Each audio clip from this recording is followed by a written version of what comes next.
យើងចេញមកពីគ្រួសារនេះអត់សំណាងយើងស្ដួចស្ដើងជាងគេបន្តិចមែនតែបើមានឱកាសធ្វើការសុំធ្វើការឲ្យអស់ពីចិត្តទីមួយកុំបោះចោលការខំប្រឹង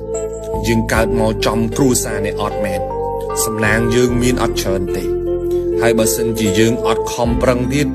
អានឹងគឺជាសួយធំមែនតើនៅក្នុងជីវិតរបស់យើងចេញពីគ្រួសារនេះអត់តែកុំបោះចោលការខំប្រឹងរបស់យើងឲ្យសោះគ្រូខ្ញុំក៏ផ្ដាំថាភ្លៀងនៅលើដបូលផ្ទះអ្នកមាន